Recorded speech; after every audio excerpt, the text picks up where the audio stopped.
আগামী বুধবার তুর্কমেনিস্তানের ক্লাব এফকে আরকাদাগের বিরুদ্ধে এএফসি চ্যালেঞ্জ লিগের ফিরতি কোয়ার্টার ফাইনাল খেলবে ইস্ট বেঙ্গল। কিন্তু বিপক্ষের ডেরায় মাঠে নামার আগে বেশ চাপে লাল হলুদ ব্রিগেড। তুর্কমেনিস্তানের আবহাওয়ার সঙ্গে মানিয়ে নিতে তড়িঘড়ি রবিবার স্থানীয় সময় সকাল ৯টা নাগাদ অস্কার সহ বাকি ফুটবলাররা পৌঁছে যান ওই দেশের রাজধানী শহর আজগাবাতে। কিন্তু তাতে লাভের লাভ কিছুই হয়নি।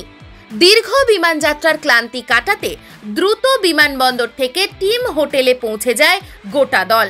কিন্তু তারপর থেকেই কার্যত হোটেল বন্দি অস্কার ব্রিগেড। লাল হলুদ শিবিরের অভিযোগ, হোটেলের বাইরে তাদের যাওয়ার অনুমতি নেই। অর্থাৎ নতুন শহরে কার্যত বন্দি জীবন কাটাতে হচ্ছে দলের সকল সদস্যকে।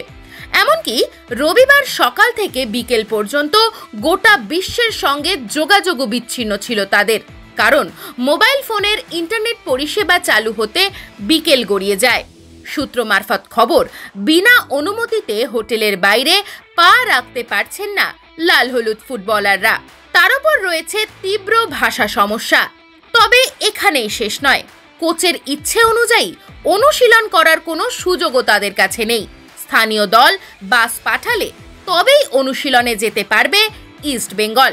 বর্তমানে শত প্রতিকূলতার মধ্যেও এফকে আরকাদাগকে হারিয়ে এএফসি চ্যালেঞ্জ লিগের শেষ চারে যোগ্যতা অর্জনের স্বপ্ন দেখছেন লাল হলুদ কোচ অস্কার ব্রুজন।